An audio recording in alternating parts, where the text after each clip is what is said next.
قرآن مجید میں اللہ تعالیٰ فرماتے ہیں والفجر وليال عشر والشفع والوتر واللیل اذا یسر هل فی ذلک قسم لذی حجر. قسم ہے فجر کی اور 10 راتوں کی اور جفت اور طاق کی اور رات کی جب وہ چلتی ہے، یقیناً اس میں عقل والے کے لیے بڑی قسم ہے.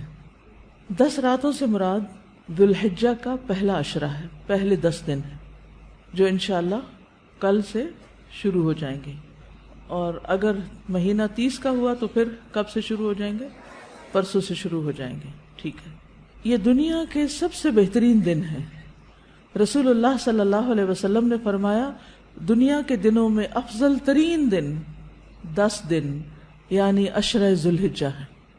یعنی پورے سال میں سب سے زیادہ امپورٹنٹ ڈیز کون سے ہیں؟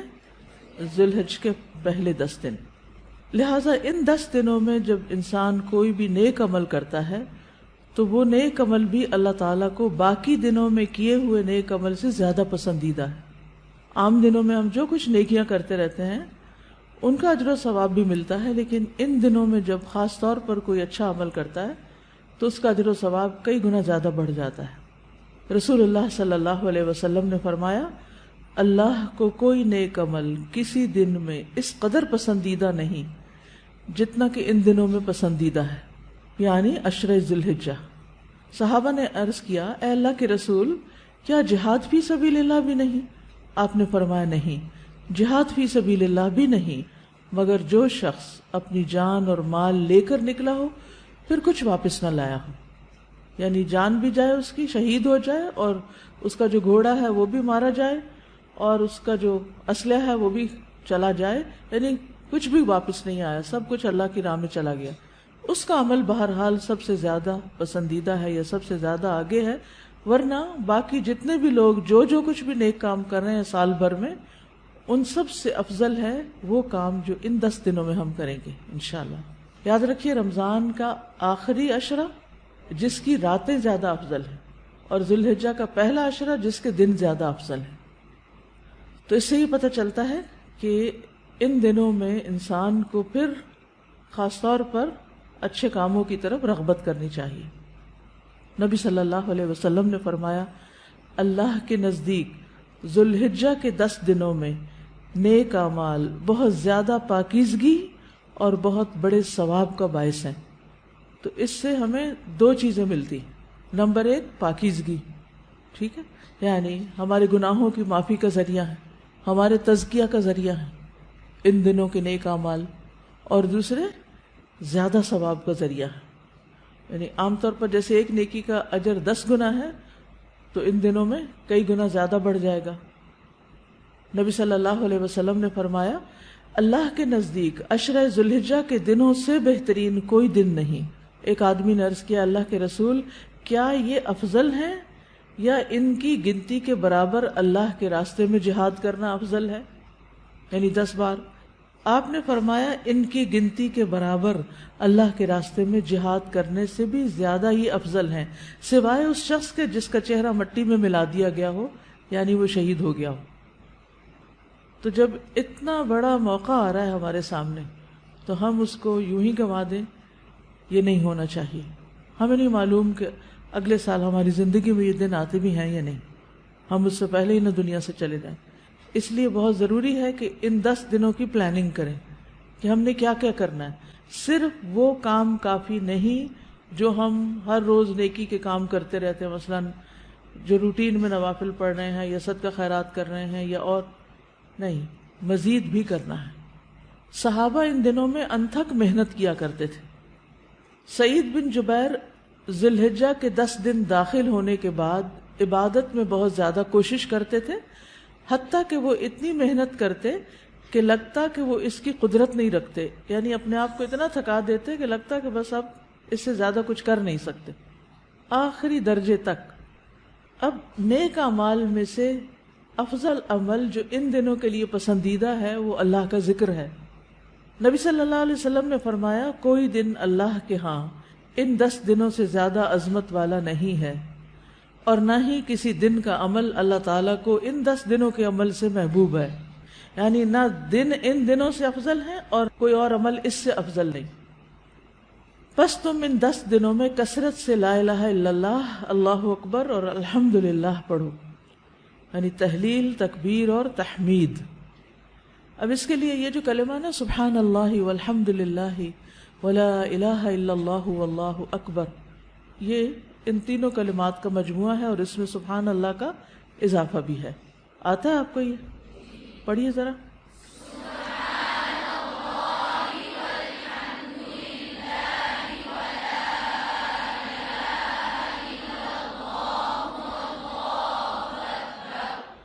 ٹھیک ہے. اسی طرح اللہ اکبر لا الہ الا اللہ واللہ اکبر اللہ اکبر وللہ الحمد. ٹھیک ہے، اس میں بھی تینوں چیزیں آ جاتی، الحمد بھی آ جاتی ہے، اللہ کی حمد بھی آ جاتی ہے، اور لا الہ الا اللہ اور اللہ اکبر بھی آ جاتا ہے. صحابہ کرام جو تھے ان میں سے ابن عمر اور ابو ہریرہ رضی اللہ عنہما ان 10 دنوں میں بازار کی طرف نکل جاتے اور دونوں تکبیرات پڑھتے، یعنی مل کے بھی پڑھتے. لوگ ان کی تکبیر سن کر تکبیر کہتے، یعنی یہ پڑھتے تو جو سنتا تو وہ بھی کہنا شروع کر دیتا. تو لوگ ان کی تکبیر سنتے کا کیا مطلب ہے کہ یہ تکبیرات اونچی آواز سے پڑھ رہے ہوتے تھے. آپ دیکھیں گھروں میں اکثر لوگ گنگناتے رہتے ہیں یا کچھ، تو گھروں میں بھی تکبیرات اونچی آواز سے پڑھیے، چلتے پھرتے اونچی آواز سے پڑھیے تاکہ دوسروں کو یاد آ جائے. اونچی آواز سے پڑھنے کا مقصد اصل میں کیا ہے؟ یاد دہانی، کہ دوسرے لوگ بھی پڑھنا شروع کر دیں. بچوں سے پڑھوائیے. اسی طرح کلاس روم میں جیسے صبح آئے ہیں آپ، کلاس شروع ہونے سے پہلے تکبیرات پڑھ لیجئے، پھر ہر کلاس ختم ہونے کے بعد، اس سے پہلے تو وہ لگا دی جاتی ہیں تو ہم کہتے ہیں تکبیرات لگا دیں. تو اب آپ سے ریکویسٹ ہے کہ تکبیرات پڑھیں، لگا نہیں دیں بلکہ پڑھیں، خود پڑھیں.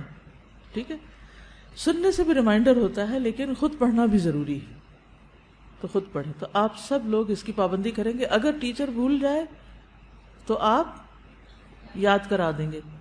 اگر ساری کلاس میں سے صرف ایک کو بھی یاد آ جائے تو اونچا پڑھنا شروع کر دے، باقی لوگ اس کو سن کے پڑھ لیں گے. 1 دفعہ 2 دفعہ 3 دفعہ جتنا بھی سہولت ہو، لیکن پڑھیں. پھر اسی طرح محمد بن علی جو تھے، ان صحیح بخاری میں آتا ہے کہ وہ نفل نمازوں کے بعد بھی تکبیر کہتے تھے. یعنی نفل نماز پڑھ کے، جیسے تہجد کے پڑھے یا چاشت اشراق کے پڑھے یا پھر اس کے علاوہ، تو وہ نفل پڑھ کے بھی تکبیر پڑھتے تھے. اسی طرح عورتیں بھی تکبیرات پڑھتی تھی. عمر رضی اللہ عنہ منا میں اپنے خیمے کے اندر تکبیر کہتے تو مسجد میں موجود لوگ اسے سنتے اور تکبیر کہتے، اور بازار والے تکبیر کہتے، یہاں تک کہ سارا منا تکبیرات سے گونج اٹھتا. کتنا بڑا علاقہ ہے منا کا، سارا منا تکبیرات سے گونج اٹھتا. اب تو خیر سپیکرز ہیں، اس وقت لوگوں کی اپنی آوازوں سے سارا منا گونج اٹھتا. ابن عمر منا کے ان دنوں میں نمازوں کے بعد بستر پر، راستے میں اور دن کے تمام ہی حصوں میں تکبیر کہتے، یعنی ہر موقع پہ کہتے. انہوں نے صرف نفل کے لیے خاص نہیں کیا تھا، یہ صرف بازار کے لیے نہیں بلکہ بستر پہ بھی کہتے اور راستے میں بھی اور خیمے میں بھی اور ہر جگہ. میمونہ رضی اللہ عنہا یوم النحر 10 ذو الحجہ میں تکبیر کہتی، اور عورتیں ابان بن عثمان اور عمر بن عبدالعزیز کے پیچھے مسجد میں مردوں کے ساتھ تکبیر کہا کرتی تھی. یعنی مسجد میں مرد حضرات بھی تکبیر پڑھ رہے ہوتے تھے اور پیچھے عورتیں بھی مل کے پڑھ رہی ہوتی تھی. تو اس سے یہ پتہ چلتا ہے کہ تکبیرات اونچی آواز میں پڑھنی چاہیے تاکہ دوسروں کو بھی یاد دہانی ہو جائے. عطا بن صائب کہتے ہیں کہ میں ابو عبد الرحمن اور ابن معقل کے ساتھ نکلا اور ابو عبد الرحمن اونچی آواز سے تکبیریں کہتے جا رہے تھے، اور ان میں سے کوئی بھی آپ الفاظ پڑھ سکتے ہیں، اللہ اکبر لا الہ الا اللہ واللہ اکبر وللہ الحمد، اور اللہ اکبر وللہ الحمد اللہ اکبر. اسی طرح اللہ اکبر کبیرہ اللہ اکبر و اجل اللہ اکبر وللہ الحمد. پھر اللہ اکبر کبیرہ، تو اللہ اکبر کبیرہ والحمد للہ کثیرہ وسبحان اللہ بکرۃ واصیلا بھی آپ پڑھ سکتے ہیں. ٹھیک ہے، آخر میں اللہم اغفر لی بھی کہہ سکتے ہیں. دوسرا اہم کام جو ان دنوں میں کرنے کا ہے وہ 9 ذی الحجہ کا روزہ ہے. اس روزے کی خاص فضیلت ہے. جس سے انسان کے گناہ معاف ہوتے ہیں، اور یہ دن 1 سال گزرے ہوئے اور 1 سال آنے والے گناہوں کا کفارہ بنتا ہے۔ لیکن اس کے علاوہ بھی آپ باقی دنوں میں روزے رکھ سکتے ہیں، خاص طور پر جن کے رمضان کے روزے رہتے ہوں وہ ان دنوں میں قضا کر لیں، جو شوال میں نہیں کر سکے، ذوالقعدہ میں نہیں کر سکے، اب ذوالحجہ میں کر لیں، اجر کا اجر ہے اور اپنے فرض کی ادائیگی بھی ہو جائے گی۔ شوال کے روزے تو الگ الگ رکھنے پڑتے ہیں، لیکن یہ آپ ملا کے بھی رکھ سکتے ہیں، کیونکہ ان پہلے 8 دنوں کے روزے کو مخصوص نہیں ہے، یہ ہم نفلی روزے ثواب کی خاطر رکھتے ہیں، لیکن اگر قضا رکھ لیں تو بہت اچھا ہے۔ پھر اسی طرح یہ دن حاجیوں اور غیر حاجیوں کی معافی کا دن ہے۔ کون سا دن؟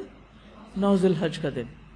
صحیح ترغیب کی حدیث ہے، نبی صلی اللہ علیہ وسلم نے فرمایا، تمہارا دوپہر کے بعد عرفات میں کھڑے ہونا تو اللہ تعالیٰ آسمان دنیا پر نازل ہوتا ہے اور فرشتوں سے تم پر فخر کرتا ہے، فرماتا ہے کہ میرے بندے میرے پاس کھلے اور گہرے راستے سے پراگندہ حالت میں آئے ہیں، یعنی تھک تھکا کے آئے ہیں، جو میری رحمت و جنت کے امیدوار ہیں، بس اگر تمہارے گناہ ریت کے ذروں یا بارش کے قطروں یا سمندر کی جھاگ برابر بھی ہوں تو میں انہیں بخش دوں گا۔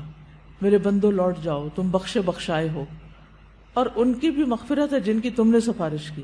یعنی جو لوگ حج پہ گئے ہوئے ہیں، اگر وہ آپ کے لیے دعا کریں تو وہاں نہ صرف یہ کہ ان کی بخشش ہوگی بلکہ باقی لوگوں کی بھی بخشش ہوگی، اور خصوصاً آگ سے رہائی کا دن ہے۔ حضرت عائشہ کہتی ہے کہ رسول اللہ صلی اللہ علیہ وسلم نے فرمایا، اللہ سبحانہ و تعالی عرفہ کے دن سے زیادہ کسی دن اپنے بندوں کو دوزخ سے آزاد نہیں کرتا، اور اللہ اپنے بندوں کے قریب ہوتا ہے، پھر فرشتوں کے سامنے اپنے بندوں پر فخر فرماتے ہوئے فرماتا ہے کہ یہ سارے بندے کس ارادے سے آئے ہیں۔ حالانکہ اللہ تعالیٰ کو خود بھی پتا ہے، لیکن اللہ تعالیٰ خوش ہو کے ایک طرح سے پوچھتے ہیں کہ یہ کیوں آئے ہیں۔ فرشتوں کی گواہی بھی شامل ہو جاتی کہ یہ سب اللہ کی بخشش حاصل کرنے کے لیے آئے۔ اور پھر ساری فضیلتیں 9 ذی الحجہ پہ ختم نہیں ہو جاتی، بلکہ 10 ذی الحجہ جو ہے، جو عید کا دن ہے، وہ بھی بڑی فضیلت والا دن ہے، اور اس دن جو بہت اہم کام کیا جاتا ہے وہ کیا ہے؟ قربانی۔ تو مجھے امید ہے کہ آپ سب نے قربانیوں کا بندوبست کر لیا ہوگا۔ اگر ہر شخص الگ الگ نہیں کر سکتا تو مل کے بھی، اکٹھے ہو کے بھی قربانی کر سکتے ہیں، کیونکہ جان کا صدقہ تو کبھی بھی کیا جا سکتا ہے۔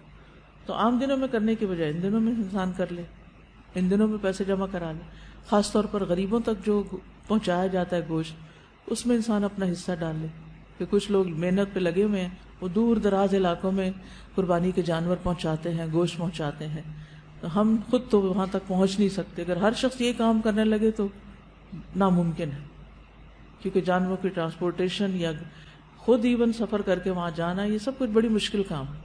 لیکن اگر اس کے لیے ہم پیسے جمع کروا دیں تو جو لوگ کر رہے ہیں وہ ہمارے حصے کا بھی کام کر دیں گے۔ تو مجھے امید ہے کہ آپ سب نے الہدا کا قربانی پروجیکٹ جو ہے اس کے بارے میں سن رکھا ہوگا۔ چلیے اب تک تکبیرات ذرا پڑھیے۔ اللہ اکبر کبیرہ،